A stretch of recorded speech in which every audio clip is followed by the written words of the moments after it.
Hello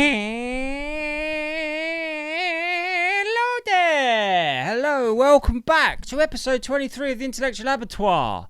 This was the second of the series of two that I recorded in London face to face.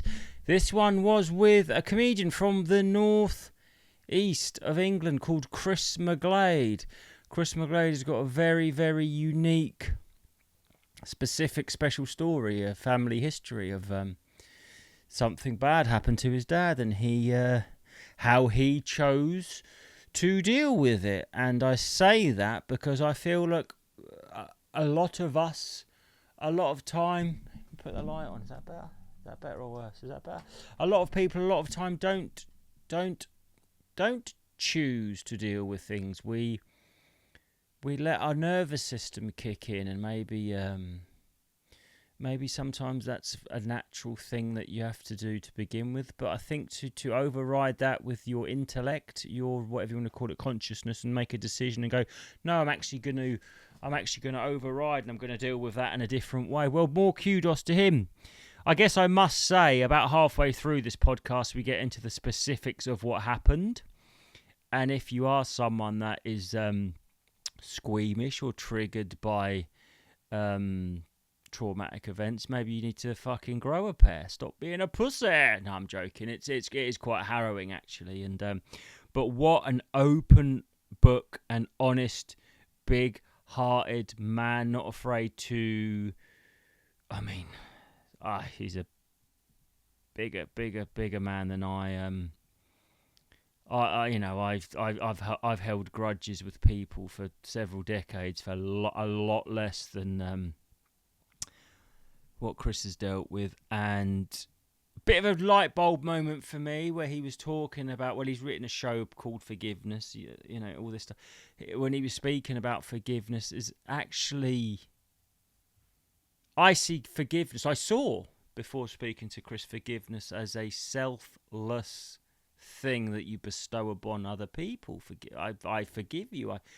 Actually, when he was talking about how it was a personal, internal, not selfish. He's not selfish, but it was good for him. He forgave. Well, he forgave someone for murdering his father because that was what was best for him. And wow, I mean, I could have delved. I kind of thought I was going to delve more than I did. Is when you're confronted with a open, warm human being who's obviously still hurting in some ways, or gets emotional, completely understandably so. It's the trying to make content is secondary to just not wanting to, just care about people, I guess. But he's a great guy. He's a great comedian by all accounts. I haven't actually seen him live, full disclosure, but I've heard he's great. If you are in the northeast or anywhere, you try and look him up. But it's a really interesting conversation. It starts off meandering and about the odd sort of like we actually saw eye to eye on a lot of things in a lot of ways. So he's a great guest, a great booking by me. I haven't got anyone doing this, obviously. This is on my one-man band.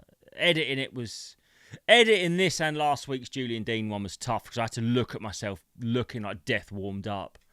And you sort of go, do I look like that? But then again, I've reached that age where I don't care, guys. You know, when you're sort of like, oh, I don't like that photo. But that I just sort of got to that point. I'm like, well, all photos of me are going to look like I'm a fat, grey, almost dead 50-year-old geezer. So who gives a shit? Doesn't matter, does it? But anyway, the great Chris McGlade. Please subscribe. Please share if you enjoy it. Comment. If you could go on Spotify. I haven't said none of this stuff before. Spotify, rate it. I don't know. Thumbs up on YouTube. Share, engage, interact. Leave a comment. Ask a question. It all helps. I really do want to start growing the channel because I want to start getting like guests like Chris and going to visiting, traveling. It costs money. It's cost me money to produce these, and so far I'm not even thinking about getting anything back, which is my prerogative, and that's certainly not anything that you need to worry about. This is my own endeavour. No one's holding a gun to my head. If someone could hold a 3D printed gun to my head to tell me to stop, they might. But anyway, let's get into it. Chris, he's harmless. I wouldn't have him babysit though. No. Hello, welcome to the Intellectual Abattoir. This is the first one I've ever done face-to-face. I've got with me the great Chris McGlade. Hello, Chris. All right, don't say great. I'm not. I can say what. Not at this time of the morning, anyway. No, I know. I've had my... Do you know what? We're going to start middle-aged. The prices down here. I had 2 beers last night, 15 quid for a round. Well, when I came out of the backyard, I went to Pizza Hut Express just down from backyard, and I was going to get a pizza. Fucking $14.99 for a turn. I said, nah, I'd rather go hungry. I'm the producer, Ollie. I said I'm going to go get some coffees. I've got 2 black coffees and a chocolate croissant, $13.80. Get up there, mate. What do you think? I mean, you must go back to Redcar telling tales. They wouldn't believe you, would they? I don't. I try not to come to London. No, I don't like it either. But I've got 2 gigs. You took the roof off at the backyard last night at Unleashed. Yeah, I did it a couple of times, and they put me on first, and I just love the atmosphere there. It's a great club. Yeah, well, what were you saying before we started? It was stigmatised when it first started. Yeah, everybody, you can't go there, you'll get blacklisted if you go there. And it's not. But people were kind of like, everyone's just going to give themselves impunity to do rape jokes. It's not that, is it? It's just people that want to have a laugh, isn't it? What does self-impunity mean? Yeah, no, that's true. We'll get into that. But there is a sort of like, it definitely comes with age. Like I'm 50, and I don't that sort of like conforming to groupthink. I mean, I was always a bit of swimming against the tide, however the expression is. But now I really don't care. Do you know what I mean? You know when everyone's like, I said when I was on stage, I was saying, like I said, basically, I got cancelled and everything, and that was my first gig. Last night was my first gig for 7 months. Wow. And I speak my mind online, but I said on stage last night that I say the things I say on stage because there's no malice in me. Yeah, you know what's in your heart, right? I know what's in my heart. So when I come up with the stuff that I come up with on stage, there's no malice there. You know, for me, like a real racist would try and hide that. Do you know what I mean? Would try and also conceal it and whatever. The thing with the sort of like people looking to get offended is there's just zero nuance to their way of thinking. They'll hear a buzzword. They don't actually scratch beneath that. They don't go, what's he actually saying? Yeah. They just go, oh no, you can't. And that, like I said, that sort of group thing. I think that's on the way out, actually. I do. I was just going to say that. I think that Donald Trump's election, by millions and millions and millions of American people, showed not well. Yeah, I mean, yes, they were voting for Donald Trump, but they were voting against that progressive, liberal, left kind of branding. Kamala seemed to run purely on identity, didn't she? Yeah, I'm working class. I'm this. I'm that. But you see, the thing is, I'm working class and I am left. Do you know what I mean? I've been left all my life. Trade unionist. I am working class left. Yes, working class left and middle class left are completely the 2 different animals. Middle class left is they are or seem to be obsessed with identity politics and authoritarianism and all this kind of thing. Working class left aren't about those kind of things at all. And basically this is the, I don't know, it's like the arrogance of some of these people is like they refuse to accept that they are the reason that millions of people voted for Donald in denial, Trump. Aren't they? Do you know what I mean? Yeah, they're in denial, and and that's, well, for me, the Trump election sounded the death knell. I think so for that thing. And to be honest with you, I mean, listen, they talk about tolerance, and for me, sometimes it's the most intolerant mindset that there is. You're all right to have an opinion as long as you keep it to yourself. It's the same as ours. Yeah, or it's the same as ours. I was thinking this yesterday, Chris, because people were saying, the sort of stereotypical redneck with his truck nuts and his pickup truck and his cap goes down the Duke joint in Alabama preaching hate speech. If you look at the shootings that with Thomas Crooks having a pop at Trump, and also this Luigi guy shot the CEO, turns out, and not, but like the hate speech. I haven't seen the news, so I don't. Oh, right. So someone shot the CEO of a big. Do you know the insurance system over there for healthcare? There's the CEO of this big healthcare company, and apparently they've got a 38% denial rate. So in America, you get ill, you go to the hospital, and apparently you get the bill afterwards. Do you know that's how fucked up it is there? Yeah. So you go there, and they'll go, here, take this pill, and then they go, take this pill every hour, and then when you leave, they go, yeah, they're $100 each, and you owe us like $10,000. But like this bloke was going, yeah, but your insurance doesn't cover it. Because he's the CEO of a corporation. So he's trying to get out. So anyway, this guy shot him dead.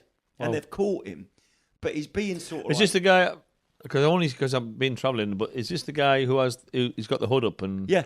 So I'm a conspiracy theory guy, right? This is insane. Because they've caught him. He had, like when they found the passport at 9/11 just in the rubble? Well, they've caught him in a McDonald's. He's got a backpack with a manifesto, the gun, and like everything in it. He sounds like a patsy. It's just, because he's done all this to get away with it. And anyway, but my point, I won't want to talk to you about that. But my point is the hate speech where you dehumanise the other side to the point where you think you can just murder them is happening on college campuses. It is the left that are dehumanising their opposition. What the Nazis did, it's now the left that do. Can we define left? Because when you said you're old school left, I was. Now the left's left me behind. I don't feel part of them. Like, I was 16. See, I come from like a very working class left wing family. Like my granddad was a shop steward and trade unionist. My father was. All our family were. Do you know what I mean? We all like were into like working rights. You public ownership of things. Socialist, proper old school socialist.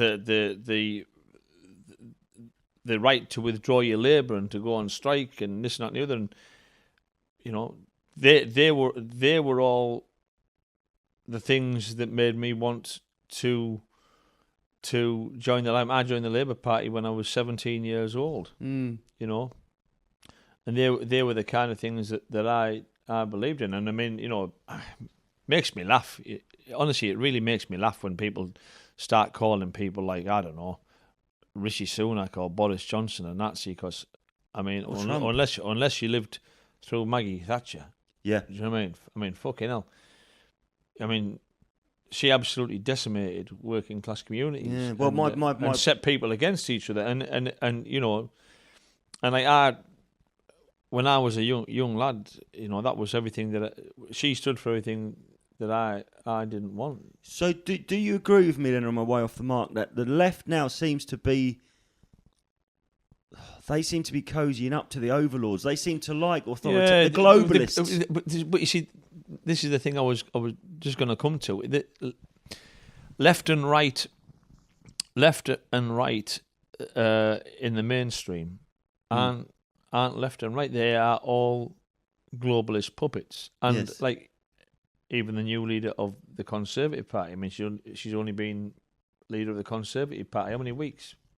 4, 5? Yeah. So she's already on the World Economic Forum's website. They're all part and parcel of that globalist movement. And I mean, it beggars belief, because at the moment you say anything like this, you get slammed as a conspiracy theorist. But these people have actually said it. Like, people like Klaus Schwab have said, we have the world cabinets in. He's basically a baddie from a film, isn't he? He's not even hiding it. Yeah, but he openly admits they have control. Yeah. We've infiltrated world cabinets. They're all part and part. Whatever the World Economic Forum or the World Health Organization wants, they get. They do. And it's they're the ones who are pushing the 2030 agenda with the zero emissions and all. And our governments are just like falling in line. And you see, these people are completely unelected. But all they have, well, I say all they have, is the fact that they are mega wealthy, and it's and they're in cahoots. That's what they've got. They've got society. Yeah, they've got they've got different factions of society that come to cohesive. This is the thing, because we were talking about being a shop steward and striking.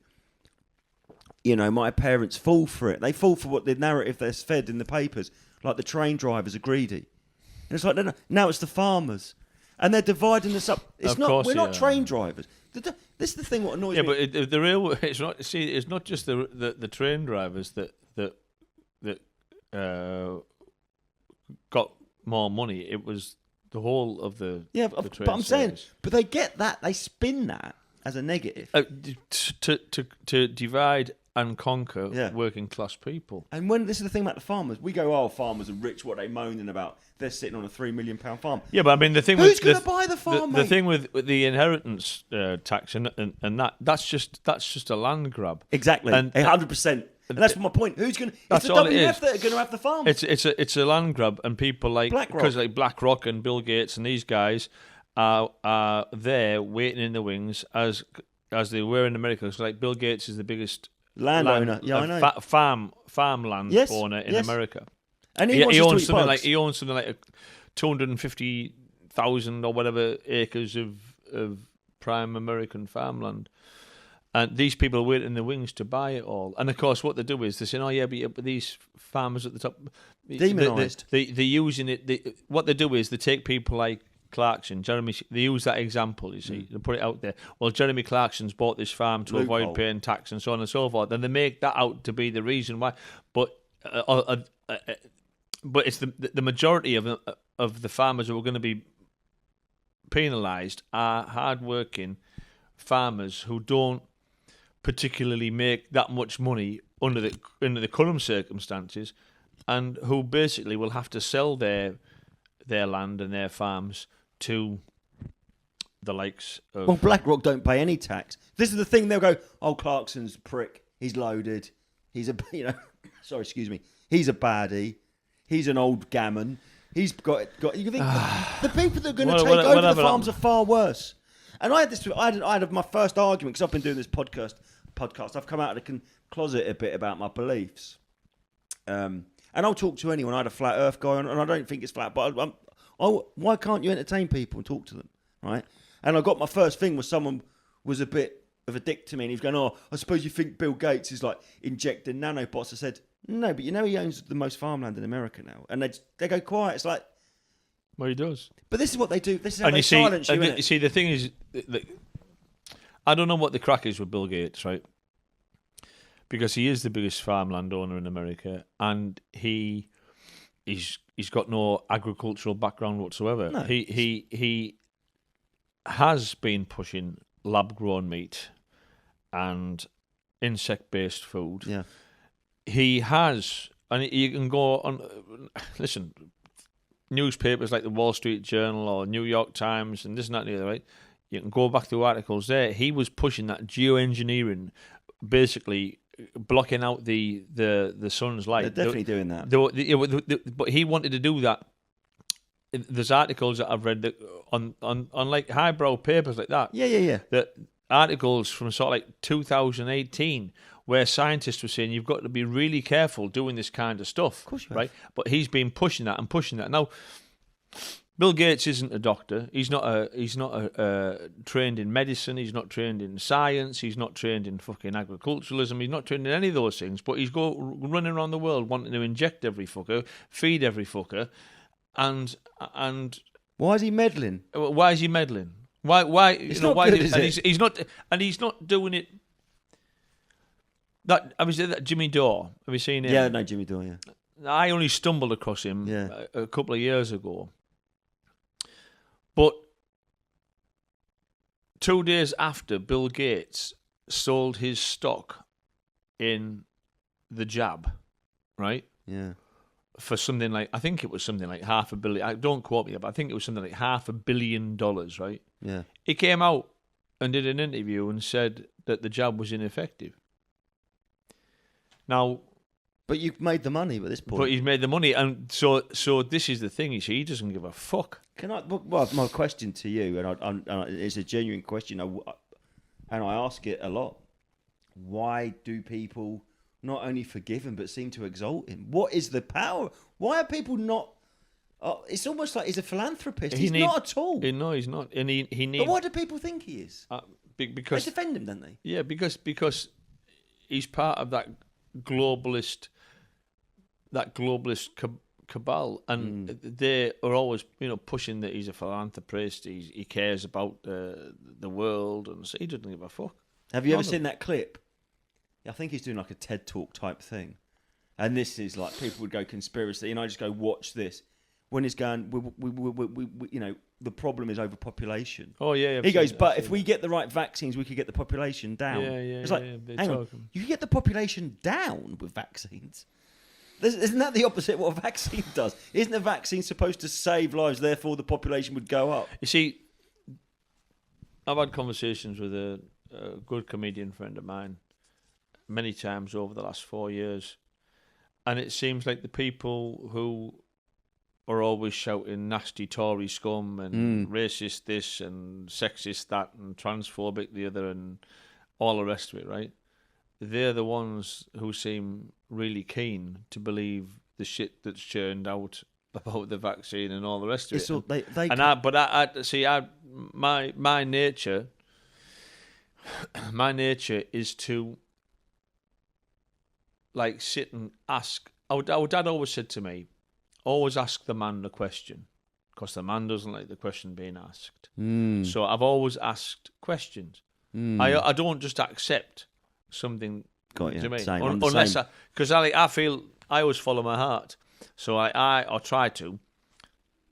So like I follow my heart, but and I know always feel it instinctively. I know when something's right or wrong, but you've got to ask the questions. And when it came to being jabbed, I thought, well, hang on a minute, right? When you look at, I didn't get jabbed because it was totally untested, right?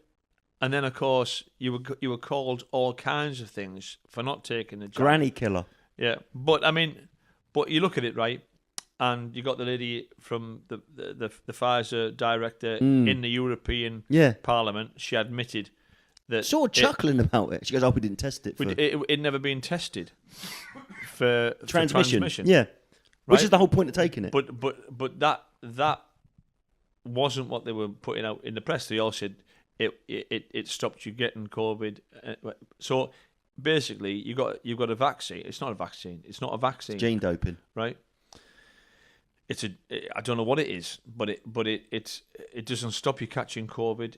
It doesn't stop you transmitting COVID. It doesn't stop you feeling ill. I know. I was seeing somebody and they had 3 COVID jabs, and she caught COVID 4 times. And you get it worse. And the 4th time she caught it, she was absolutely wiped out with it. So it doesn't even stop you feeling ill.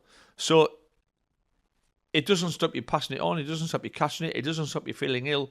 So what's the point of it? The fucking it's the first time ever when people who were vaccinated were afraid of people who were unvaccinated. It was more viewed as a pariah. Every year, because I'm asthmatic and I've got a bad heart, I've had the flu jab. Have you changed your mind on that, or just still? Well, I don't have it anymore. No, but you see, the thing is, when I had my flu jab, I thought, well, that's me. I'm all right. I'm not going to catch flu this year because I've had my jab.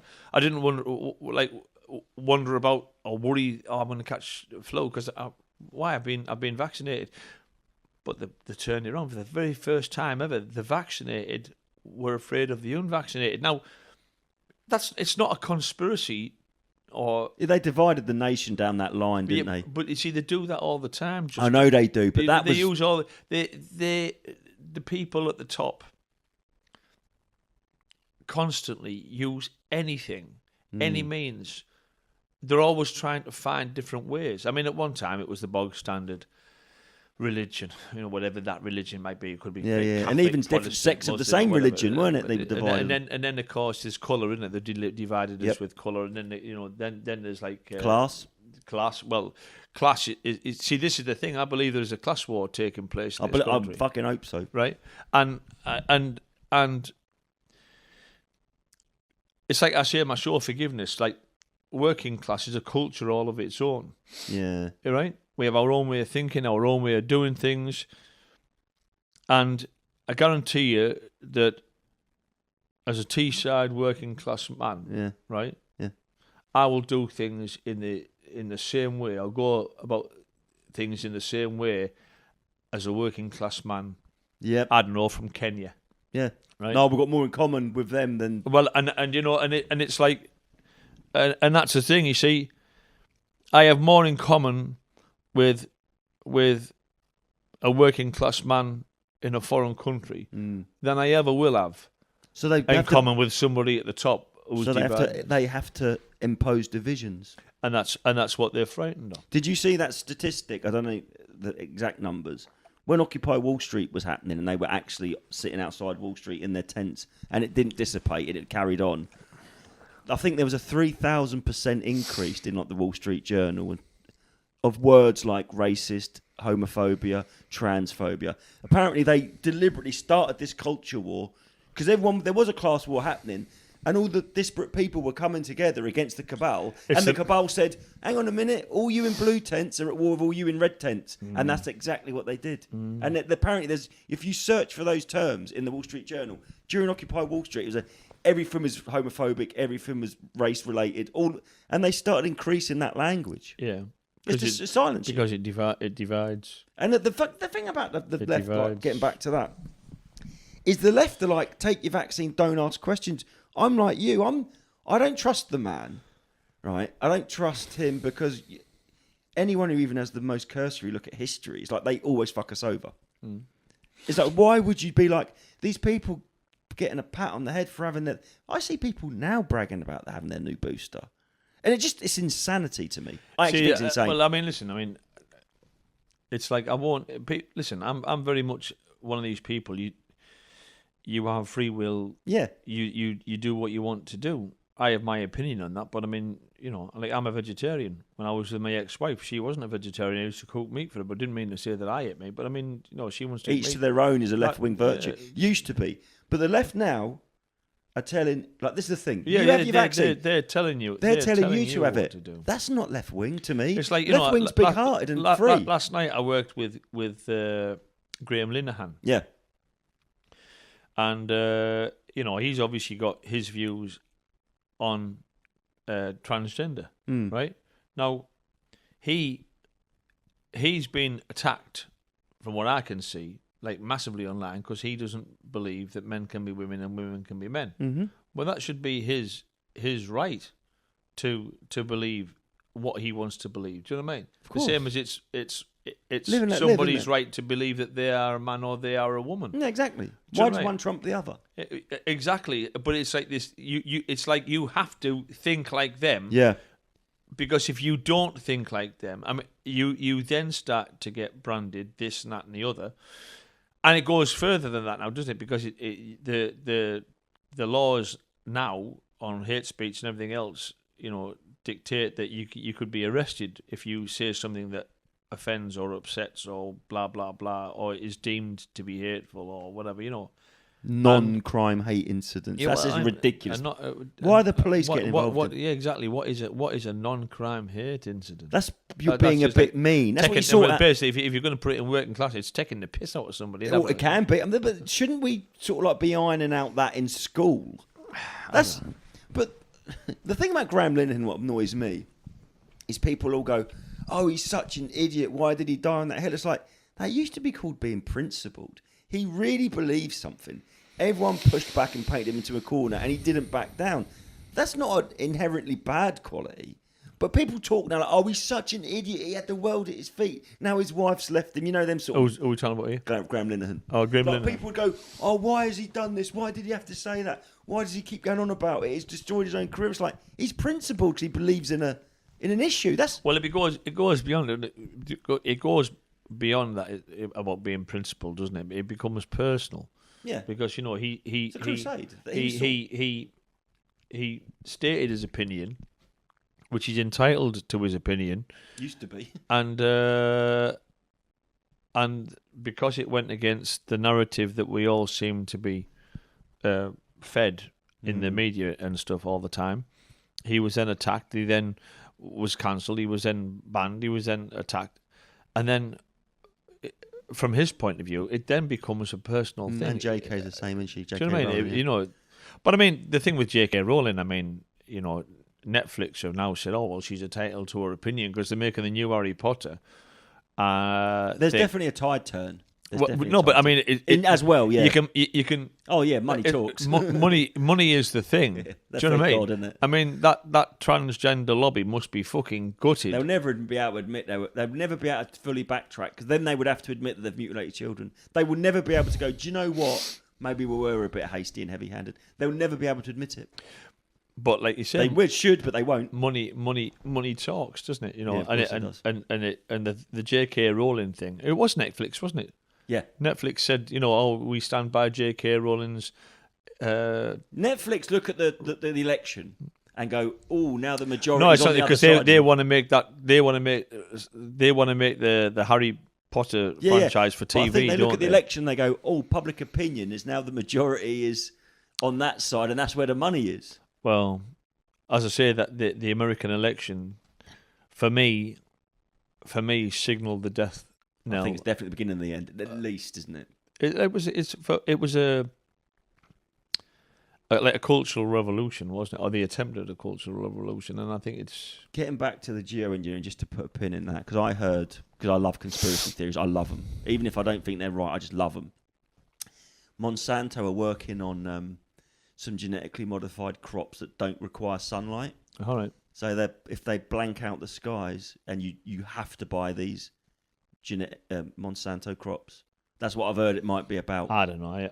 I know, but there's something going on with the sky. I had this argument with ACT. He goes, you don't believe in chemtrails, do you? I said, I live in Norwich. It's not like fucking LA. I look up and there's big white lines. A couple of years ago, it was 2021, 2022. We have a place in Redcar called the South Gate. Got a lighthouse there. It's on the beach. Yeah. Right. Lovely sunny day. Okay. Yep. It's where the old blast furnace used to be. I recorded The Right to Hate there. Right. And I was with my grandchildren and we were driving because it's only one road in and one road out. Beautiful sunny day. Not a cloud in the sky. This one aeroplane, it flew across, then it went back, and we just watched it. And as it did, it was making lines. And they spread sky, out and white out the sky, didn't they? And you just saw whatever it was that come out the back of it just dissipate. Now, listen, I'm a 60-year-old working class man, right? That's a fucking tabletop. That's your window there. There's a light there, right? And that's what I see, okay? I have no axe to grind. I go to the pub with my mates. I fart and piss and shit like everybody else, right? I'm telling you, as that kind of normal bloke, I was watching... Trust your eyes. Just this, and I'm thinking, what the fuck is that? And the next thing, right, as these things spread out, like the skies became duller. And I watched it happen. Yeah, but this is what they do. They don't want you to trust your eyes. They don't. That's what this trans debate is about. Not trusting your eyes. I watched that happen, right? And as a living, breathing human being, right? Am I not allowed? You're not allowed to notice stuff as right wing now. Notice stuff. Am I not allowed to look at stuff like that and ask the question? Do you know what makes that interesting point, right? If it is just contrails and they're just... Why are we not even talking about planes making all these lines? They can't be good. If you go, that's just there's nothing in it, Chris. There's no conspiracy, they're not doing anything. That is just what planes do. It's like, we talk about cows farting and methane fucking up the environment. Why are we not saying, hang on a minute, we need to look at air travel? It's creating clouds and blanking out that we get vitamins. We get vitamin from the sun and they're blanking it out, whether deliberately or not. It's happening. I played golf with my oldest son. Beautiful blue sky. You know when it's that HD blue, not cloud in the sky. It's the most beautiful thing you could ever see. Right. All of us, I've got photos. Lines, 90-degree right angle lines at the same altitude. Hour later, I took a photo. The sky's the colour of these walls, mate. The sky's just white. Now, if that is just a byproduct of air travel, we need to look at air travel before we think about anything else to do with climate change. Even if there's no conspiracy, we can't have a mode of travel that's changing the sky and blocking out something that gives us vitamins. It's our life source. I don't look too too deeply in it. I just say what I see. No, but you're not allowed to. You say, oh, that's a man. They don't want you to trust your eyes. They don't. They want to keep you guessing and demoralised. So you mentioned your show Forgiveness. I would like to talk about that. I thought that's what we're coming with. It is, but it's podcast. The good thing about podcasts, isn't it? You can just chat shit. I can anyway. Too much. So you did a show called Forgiveness, and you mentioned your dad a bit there as well earlier on. So do you want to tell people what the show was? Well, the show was a product of. It didn't happen straight away either, because like Dad was murdered in 2010. 2010. Hold on. Yeah, 2010. Let me think. Oh. 2011 Dad was murdered. Right. Yeah, because I was in Billy Elliot. I got the part in Billy Elliot in 2000. Dad was murdered in 2011. Right. So your dad was murdered. Was it someone he knew, or? Yeah, it was his friend. And what was it? A dispute over? No, just the bloke was drunk, and he was homeless, and he hadn't got anywhere to stay. Stayed at our dad's house, and that's as much as we'll know for certain. An argument started, and he wanted more drink, and Dad wouldn't give him any, and then he wanted his car keys to go to Tesco 24 to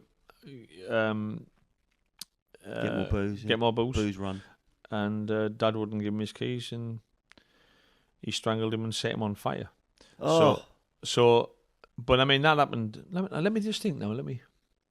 I got the part in Billy in 2010, and it was in 2011 in the July that Dad was murdered. Because the court case, that's right. It was 2011. So was this guy's substance issues and stuff then? No, he was just pissed up, just alcoholic. But he wasn't in a good place himself. No, he lost his job delivering pizzas. He was homeless. He was sleeping in his car. And your dad showed him kindness.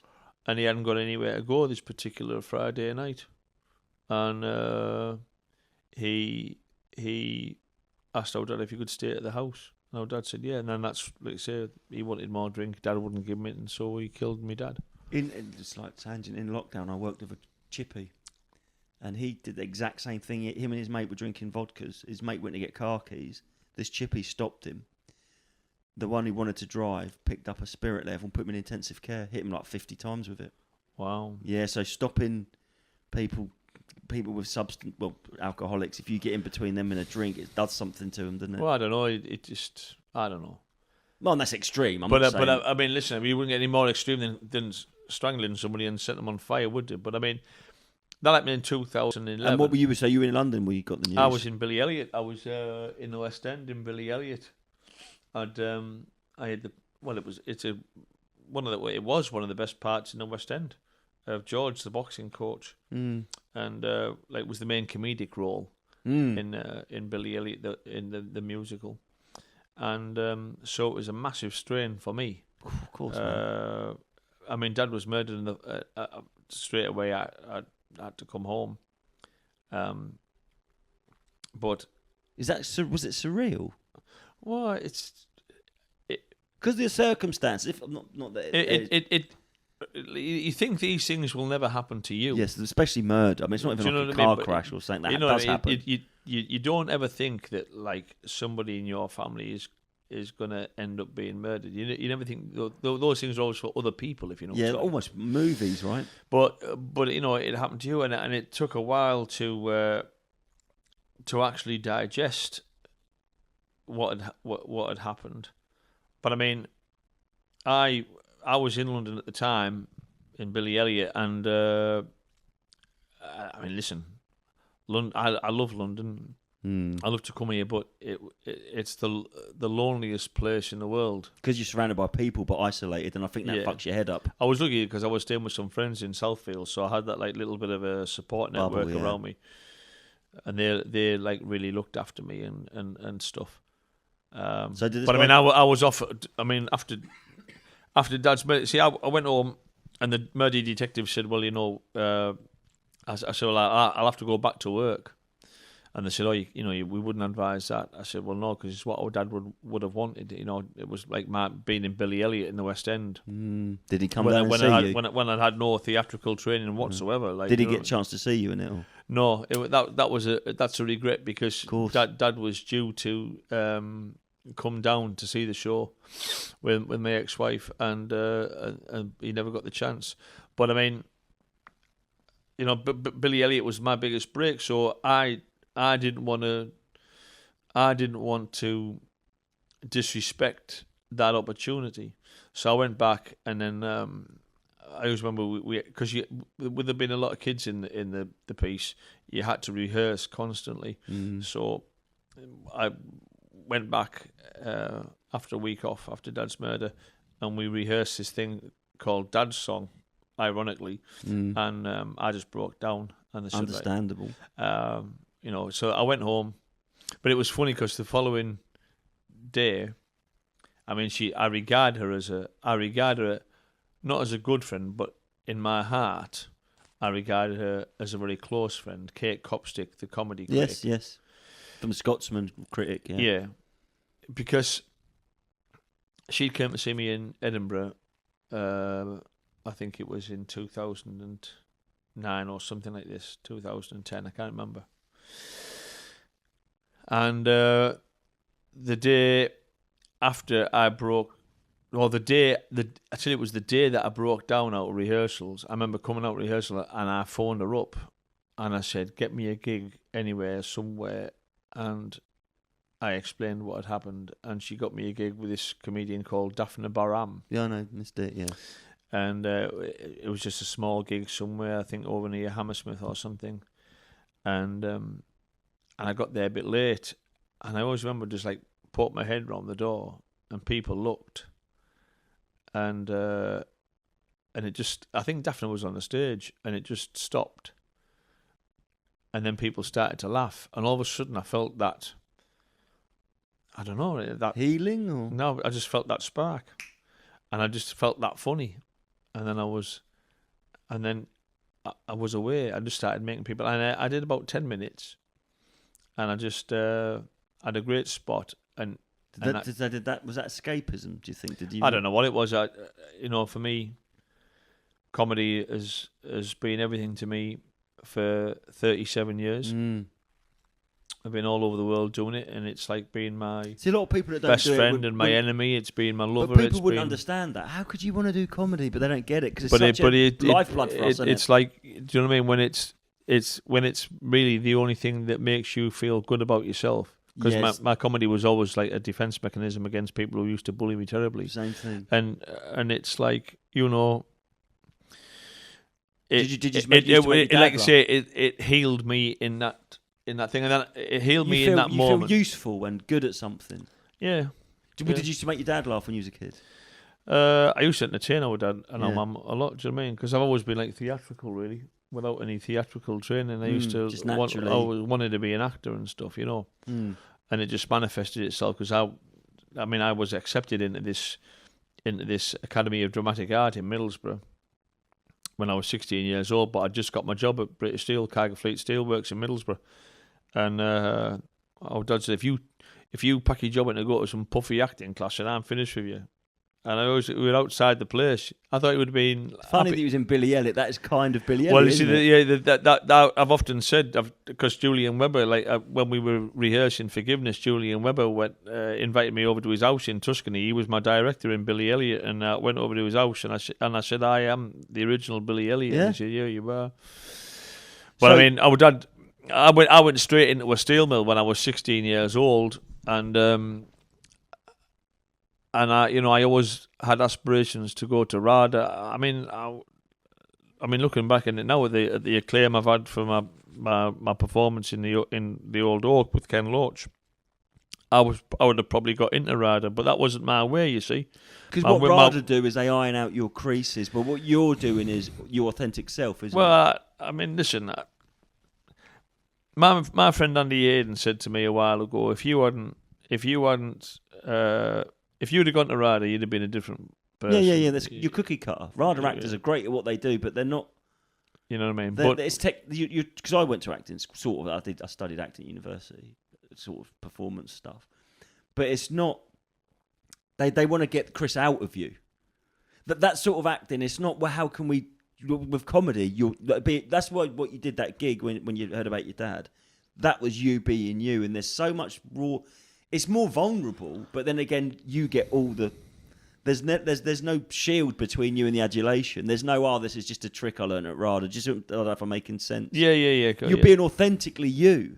And I think when you go to RADA, you would have come out. Oh, because I can go in, like when I was in Billy Elliot, I went into character. I was in pantomime at the Theatre Royal, which in East Welsh. And I played the part of the King's Chamberlain, and I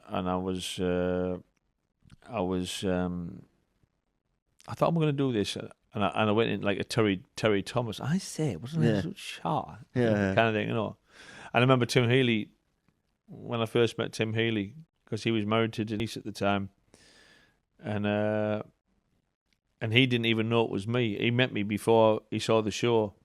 And he went, you're a great actor, you like. And I said, why is that? He said, because you play a wanker. And he said, you play it fucking brilliant. Was Tim Healy Neville in Off Wiedersehen? Yeah. Yeah, that's brilliant, wasn't it? Play it fucking brilliant. You play a wanker. That show brilliant. was great. Did that mean a lot? Was that sort of like, because it's from, a lot of them were from the Northeast, in that, like Jimmy Nail and... Yeah, well... That must have been a big deal up in your neck of the woods, Off Wiedersehen, was it? Well, I mean, I didn't... It was a big deal up in Newcastle in the Northeast, yeah. But I mean, like... Because like, Liverpool had bread, didn't they? That was like their colloquial... Then I guess it was like... Off Wiedersehen was really good, actually. I mean, I don't know if it holds up, but I used to watch that with my dad. Yeah. Because we were all... Everyone in my family's like in the building trade, so that was our sort of hook to it. But, like, you know, I mean, like Tim said, you went into the character of this King's Chamberlain very easily, and, you know, I mean... For me, if you can act, you can act. You don't have to be taught. I think so. And I mean, it's more interesting. And I've always known I could act. I just, like I say, Dad. It was the start of Thatcher's recession. Everybody was getting put on the dole up our end. You know, it was just like a nightmare, really. People losing work, couldn't find work, and then so like I had a job, and even though it was like working in a steel mill as a stock taker. It was a job, but I see, I've got that thing. I've always had that thing inside me, that spark to entertain, to perform. To show off? Was you a bit like that at the mill? We're always like laughing, and I mean, did you ever encounter? Because I'm like that, but there's always that one where I'd go too far.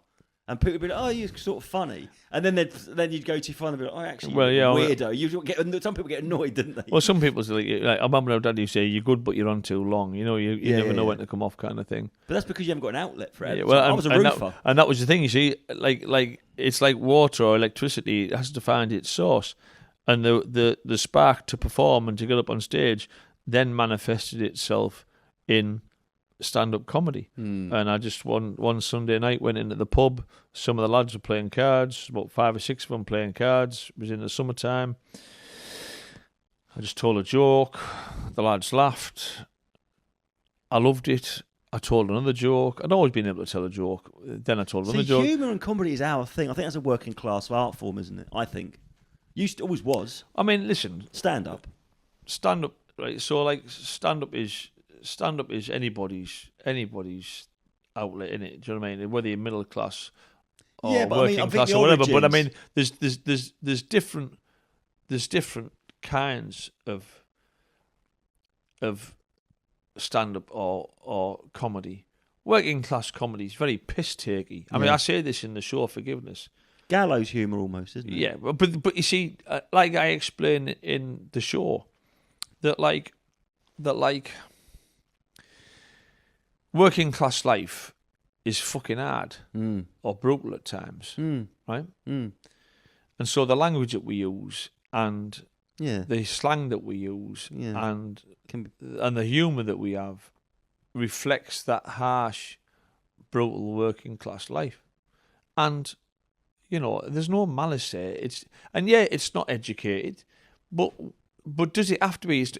Is it a crime not to have gone to university? Is it a crime to have uneducated humour or whatever? Or to There does seem to be or to take the piss, you know. It's like, I don't like Mrs. Brown's Boys, but there's such a snobbery of like, oh, that's... But yeah, but who gives a fuck? Well, these people are not allowed to enjoy it. This Let them enjoy is it. the thing. Who cares? It's not your problem, is it? You know, it's like if people enjoy to watch it, let them watch it. Let them enjoy it. Like they should be exterminated almost, isn't it? And this is the thing. Let people be what they want. Let people enjoy what they want, so long as it's not causing any fucking harm. Don't start like trying to censor people or stop people or whatever. Do you know what I mean? I can't do it. No, but that's what I'm saying. So when I was young, what I meant by the working class was all the sitcoms were the only working class voices on television, whether it be Alf Garnett or Steptoe and Son or Alf Wiedersame Pet. So it was like, you know, and there's sort of like the dramas all seem to be like... It was always... The stand-up on telly was always kind of like, you know, your traditional comedian stand there. What do you call it? A ruffle shirt. Ruffle shirt and blah, blah, blah, right? And then came along the alternative movement, like, I don't know, with the likes of... The comic strip, yeah. Yeah, and the young ones and Ben Elton and so on and so forth. And they're kind of like... Like footlights shit, wasn't it? Yeah, and then well, it's shit. I mean... I just say shit as in stuff, really, yeah.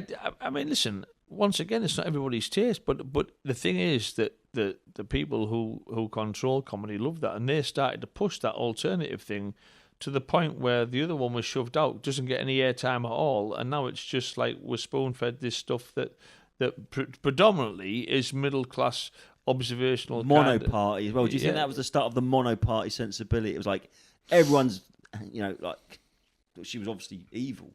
But Thatcher just became a punchline, didn't it? And it was like, that was when it was like, this is what comedians think. I was like, oh, they think the same thing. The only thing that happened, you know, like with Trump, you know, it just became like, you know, like nobody ever told jokes about Obama or nobody ever told jokes. It was always Trump all the time. And it's all part of that like progressive mindset that dominates the comedy circuit. But that's been captured, and now the progressives are the authoritarians. They're not the good guys anymore.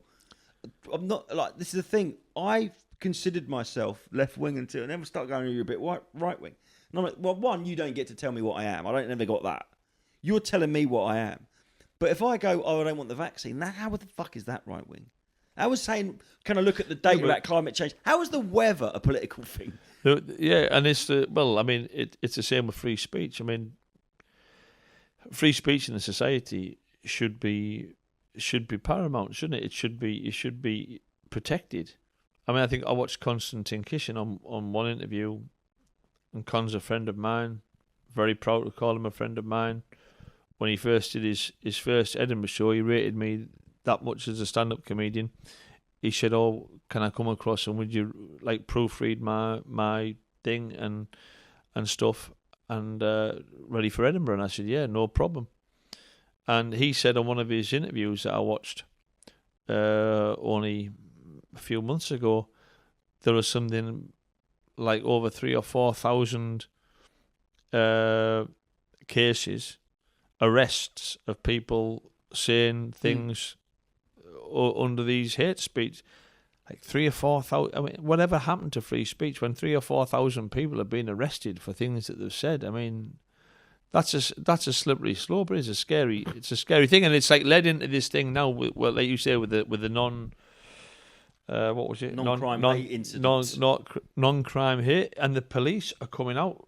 No crime has been committed, and I think to myself, well, where is this going to end? Because it started with like hate speech, and now it's going on, and 3,000 people being arrested for things they've said. Now you've got non-crime hate speech where no crime has been committed, but you've got bypassing the legal system. And then having to pass the laws, they're just policing. And then I saw another video online. Police were called. They brought a counsellor to a man's house because he'd expressed his religious beliefs online. And do you need counselling? Who do they pretend they're protecting? That's the thing. Who's the victim? So I guess if they say it's non-crime, they don't have to have a victim. That's why the little loophole is, isn't it? I don't know. It's just for me, like it's like who's suffering though from these tweets? Where is it going to end? And I've got another grandchild coming hopefully in a couple of weeks' time before Christmas.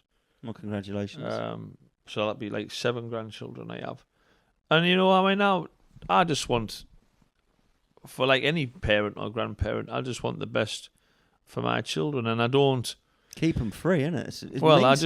I don't like the way the world is, and I mean, listen, I'm 60 years old, so I'm an old man now. But I mean, I will do as much as I can through the mediums of my comedy or my poems or whatever, in order to try and, I mean, even only if it's only in the smallest way, make a change. I mean, when I wrote Forgiveness, I mean, that's changed. I know that's changed people's lives, because I've been inundated with messages from people who said, you know, you've made me forgive, you've changed my life.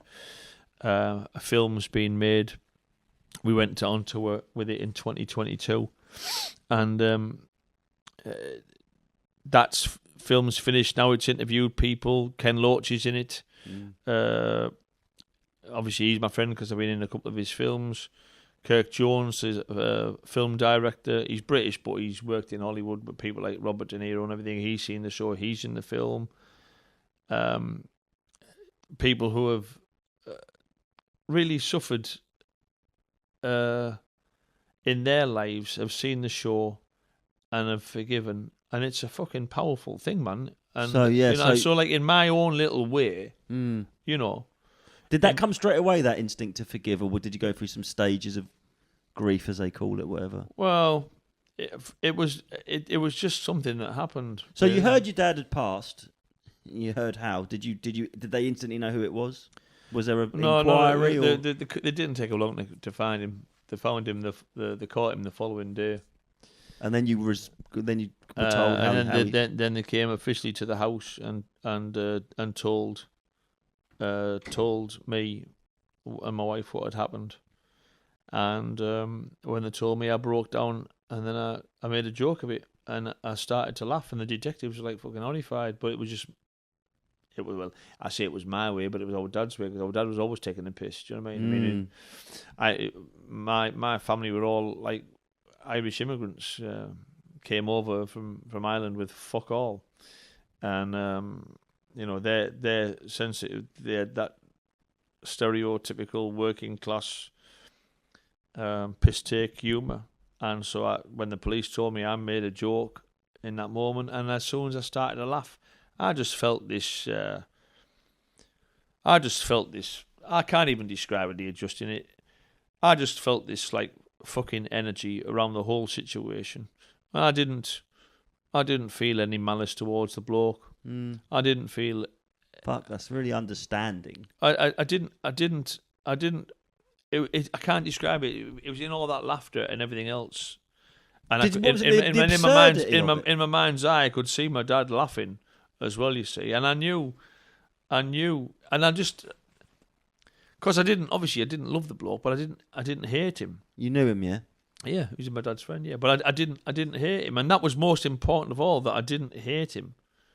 You know, it was my choice if I wanted to hate him or didn't hate him, and I didn't hate him, and I don't want to hate anybody. Do you know what I mean? That's the thing. I mean, anybody's lives.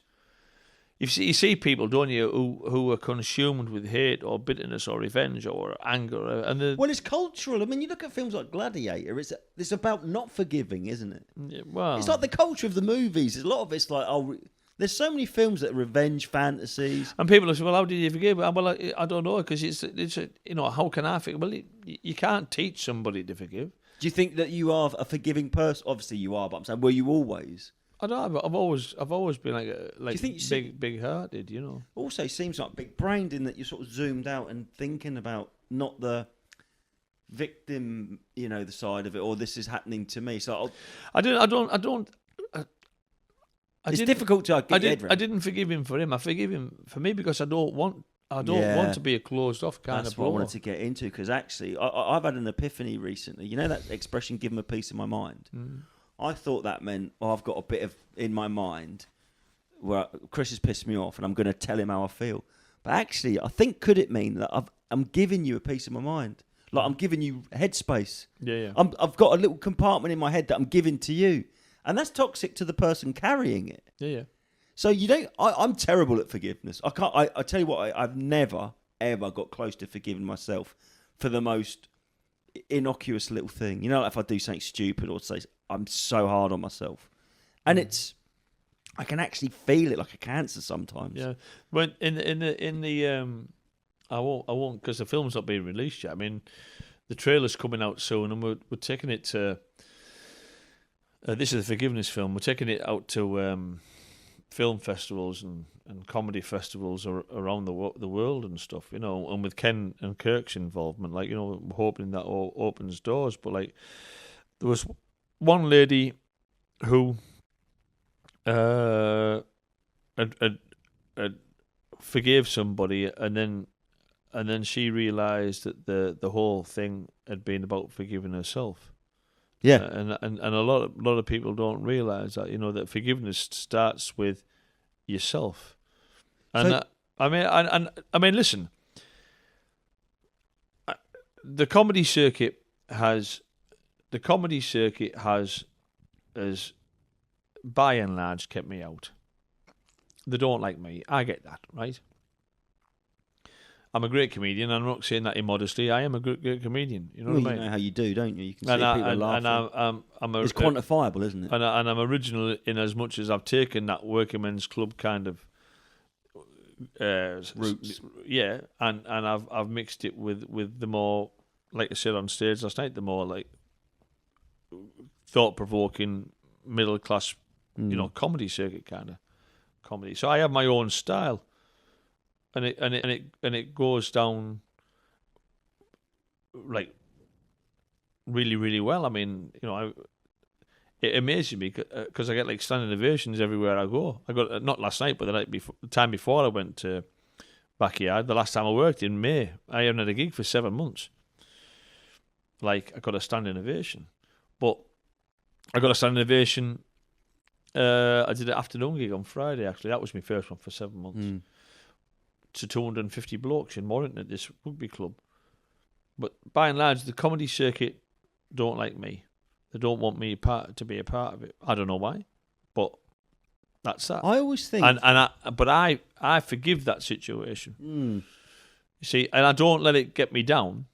I know there are people who you're very philosophical, I think, isn't it? You just look at it and go, "That's just how it is." Not poor me. It's like, well, no, because you see, the thing is that you can wallow, I suppose. Do you know what I mean? And I suppose at times I have, but then I think to myself, well, okay, then rather than get bitter, just rise above it and just carry on, you know. Because I love stand up. I need stand up. It's got you through some tough times, by the sounds of it. Yeah. And I mean, like I have like say 7 grandchildren, and I love them more than anything. I love them more than my life. But I don't need them. I certainly love them more than stand-up comedy, but I don't need them as much as my stand-up comedy, because my stand-up comedy has been like a part of me since I was only a little lad, 5 years old, when I started getting bullied.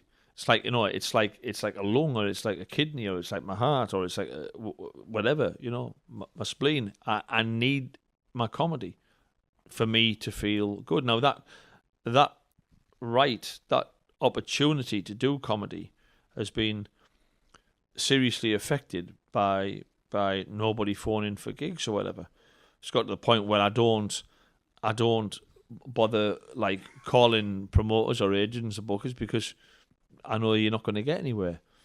So, But what? So I just rise above that shit and think, you know, rather than being bitter and twisted about it, thinking, right, okay, then what can I do to change this situation? Of course, positive. In a positive way, because I mean, there's a positive to take from every single situation. There's a positive to be taken, and when Dad was murdered, I took positives away from that. Do you know what I mean? I do know what you mean. I mean, you're a bigger man than me. I don't know if I would be able to. I mean, I would. That's something that makes sense in the abstract, but I don't know how I would. I don't know. Well, hopefully, I never find out a reactive situation like that, but I would like to think I could follow your example, but I don't know that I've got it in. It's me. not an example, mate. It's just it's not about setting examples. Forgiveness is a very personal thing, Of course. and do you know what I mean? But And you're free from it. forgiveness is a really personal thing, and it's right for some people, and it isn't right for other people. Have you encountered resistance then from people going, "How could you forgive him?" Sort of thing. Well, yeah, of course you have. But like once again, I'm all very much for the individual, doing what they feel, as long as they're not hurting anybody else. That is old school left wing. That is not what it is anymore. That is Do you know what I mean? Yeah, I do know what you mean. Live And and like, live. and that's exactly right. So if you want to be transgender, fine. If you want to eat meat, then fine. I don't want to eat them. If I want to forgive, then fine. And that's how I don't. That's how I live my life. Do you know what I mean? I do. That's how I want to live my life. I don't. Maybe you get a bit of resistance because people feel I couldn't. Yeah, but do don't you it. think that we live in a society, right, where, like you said there with the gladiator thing, people are almost like geared up not to forgive. That's what they want us doing. People that we're kind of like fed this line where Revenge is a dish best served cold, isn't it? Yes, and it's kind of so whilst they're divided and conquering us, Yes. right, along lines of race and sex and gender and age and politics and so on and so forth, they're also at the same time running parallel with that, encouraging us not to forgive. Yes. So it keeps us even further apart. Well, Do you understand what I Palestine and mean? Israel, they'll never forgive. You know what I mean? Do you know what I mean? And I'm so, like, in my way, what I'm saying is, well, okay, then you got to, I'm trying to bring those It's very barriers enlightened, I think. I'm trying to bring those barriers of division down Yeah. by laughing and taking the piss out of people, but then at the same time encouraging people to forgive, to bring them back together again. Because the only way you're going to ever, and listen, whether it is possible or not, I don't know. But the only way you're ever going to solve situations like Israel and Palestine and everything else, the very cornerstone of that, if that was to ever happen, the very cornerstone would be forgiveness. And they've got, yeah, but like you said, Without that cornerstone, then, I often say that, peace is the fountain from which all love and happiness springs. And you've got to have peace and you've got to have forgiveness. And without those things, you're never gonna get everything turmoil. else. That's hell, isn't it? Hell is eternal turmoil and anguish. I mean, you know what I mean. I hope I'm not preaching, but It's great, man. No. It's a personal experience that you've had, and like I said, it's easy to say in the abstract. Oh, you should forgive and forget. You have experienced something that happened to your father that a lot of people. I mean, you've really put your money where your mouth I is. hope nobody ever does. No, but you've really put your money where your mouth is. You've gone like, no, I believe in forgiveness, and look to the point where I've managed to forgive this thing. And as a working class man, you must have felt a bit like, I know I'm going to get flack for this, and people are going, is he soft? What's wrong with him? I never expected to get flack. No, but I've sat down with my Uncle Mike, and my Uncle Mike was my dad's brother, and we've had the conversation, and he said I can't forgive and everything, and he came to see the show and he thought it was great and stuff, and I said it's our dad's legacy. Do you know what I mean? The show is our dad's legacy of what he was as a gadge. Do you know what I mean? As a bloke. So did you have you said to the guy that did it like? See the thing. It's more of an internal. It was process? a weird thing because I'm a very spiritual man, mate, and I believe. And like everybody has a destiny, and things you like guided down paths and so on and so forth. And in 2019, it was so weird because one of my stepsons moved into a house in Redcar. I mean, what are the chances of this, right? One of my stepsons moved into this house in Redcar, and the house that he moved into, the person who vacated the house, right, had left a pile of letters. And can you believe that the person who vacated the house was the son of the bloke who murdered my dad? Shit. Right? Wow. Now I didn't know where my dad's killer was, but he's in this prison down in the south. And so I read this letter, and I applied under the Restorative Justice Act to go and meet him in prison. 2019. And we found out, it was weird. We found out on Christmas Eve, I got a letter saying that he'd agreed, and we were going to enter the Restorative Justice Act program. And I was going to go there, and I didn't want to ask him. I wasn't going to say I forgive you. It's a little bit. I wasn't going to ask him why. Bit popey, and it like. I wasn't going to ask him why he did it, or I just wanted to go there, and I wanted to ask him. I wanted to ask him if he'd forgiven himself. That's all I wanted to know, and I wanted to tell him that when he does come out of prison, if I ever met him, there'd be no hassle from me. But 2020 happened, went into the Soho Theatre with forgiveness. That was off the scale. And then of course, lockdown happened. And lockdowns happened, and I started to do a lot of walking and thinking, and I thought to myself, well, you know, he must have kind of like forgiven himself, because if he didn't, he wouldn't have wanted to meet me in prison. So I just let it go. I thought there's no point in there's just. Was that a physical feeling of letting it go? Yeah, it just gushed out, kind of. It just as I was walking. It's just when I say let it go, it was just like there was a peace there. You know what I mean? It was like a calm there, and I thought, yeah, there's no more to be done there. Fuck, There's that's no closure, isn't it? That's amazing. Yeah, that's all it was. I just thought to myself, there's no more to be done. That's all it is, isn't it? And so, when there's no more to be done there's no point in kicking the fucking ass out of it, is there? No, exactly, because it's like picking at a scab. Yeah, It is. And it's never going to heal. I'm so bad for it, Chris. I lay in bed and. Oh man, what do? I get drunk. Just fucking let it go, man. I don't even know what it is. It's a real disease. I think I got it from my mum, and her mum was so worried about what people. No, well, it can't. Well, I don't know about Teflon, but I just think to myself, there's no point. There's no point. There's no point in. You're carrying their bags. There's no point in going back over things. There's just no point. All you got to do is like look forward. A few weeks ago, a good friend of mine, she had cancer, and she passed away. She wanted me to do her funeral for her, and before she passed away, her daughter contacted me and said, "Oh, we're coming to Redcar. She doesn't know that you're going to be there, but would you come to the park and surprise me, mum?" So I said, "Yeah, of course I will." Yeah, I went over there. So when I went there, like, it was a great reunion, because we love this woman dearly. Like, you know, she's in her late 70s or mid 70s. Anyway, we had 45 minutes. The daughters and granddaughters left her, me and her, and we had a cup of coffee and everything. And then I was pushing her in a wheelchair back to her car. And she said to me, and it'll stay with me till the day I die, she said to me, "Do you know what it is, Chris?" She said, "Sometimes you get put on a path that you don't choose. And when that happens, right, it's scary, because you don't know where you're going to go, and you don't know what's going to happen.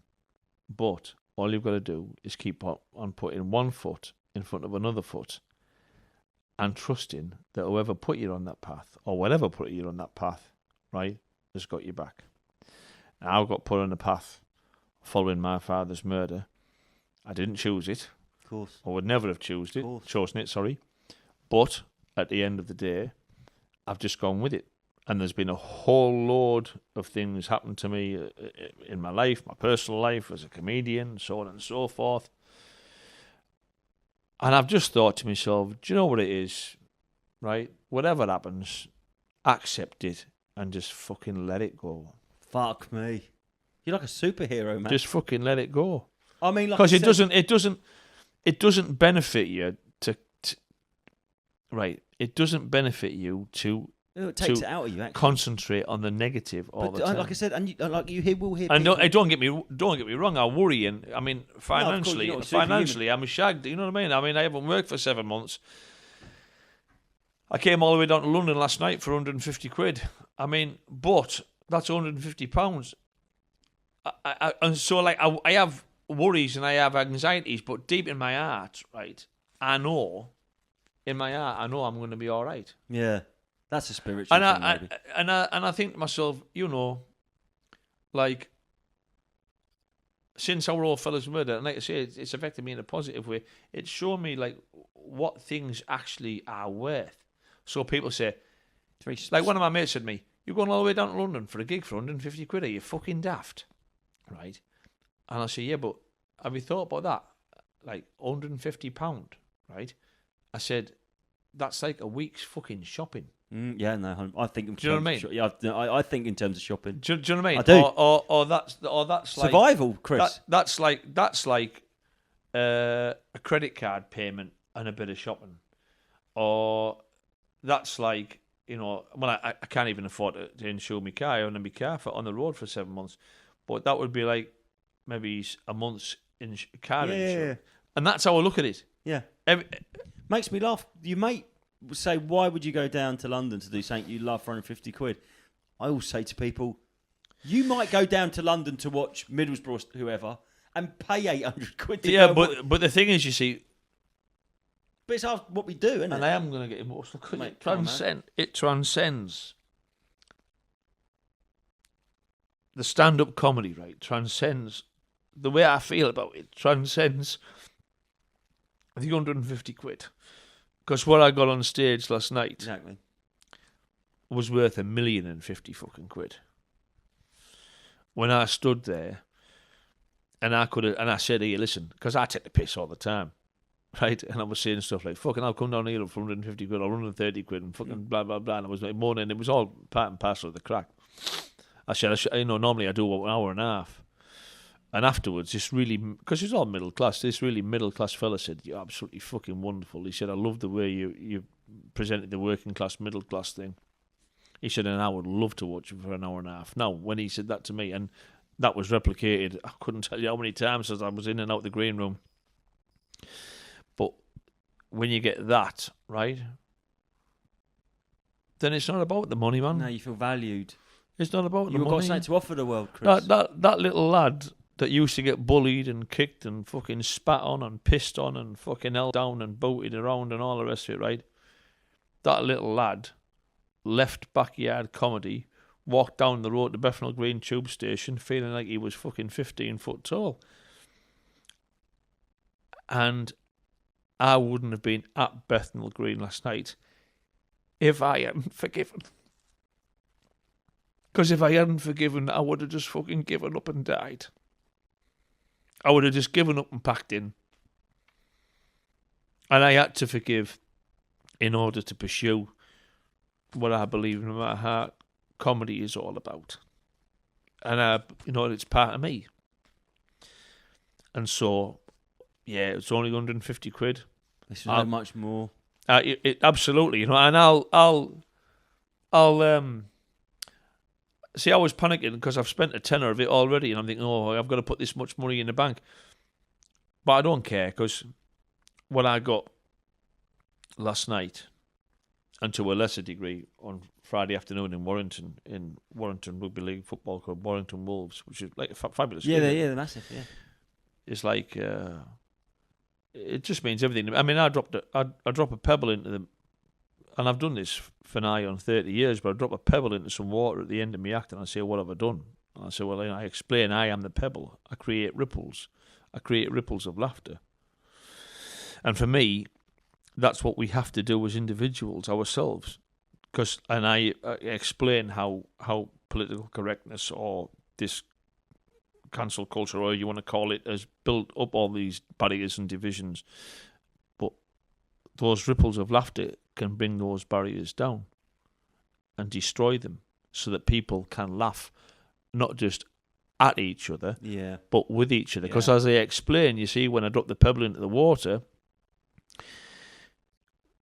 the most important thing, if you laugh at other people, and their downfalls or whatever, right, then you have to be able to laugh at yourself. Yeah, it's a bonding thing to laugh with people. And it's if you laugh at people and you're not prepared to laugh at yourself, then you're a cunt.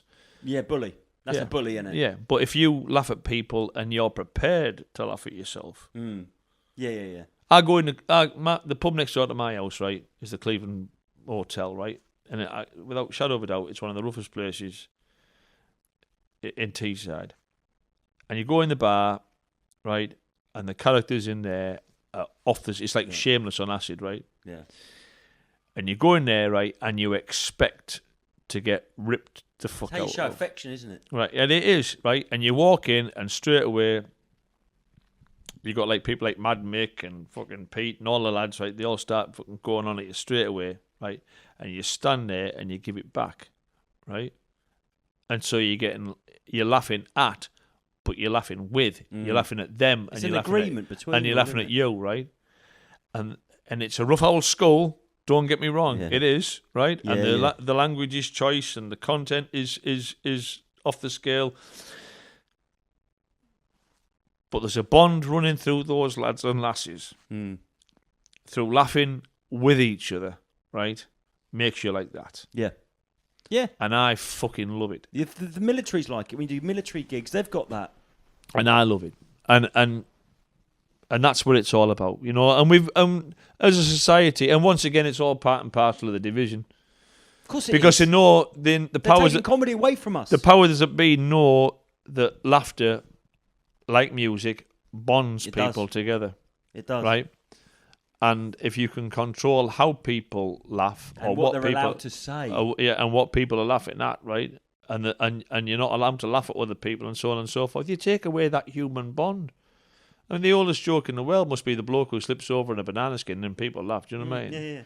You know, it's It's pre-language, Yeah. actually. Laughter's pre-language communication.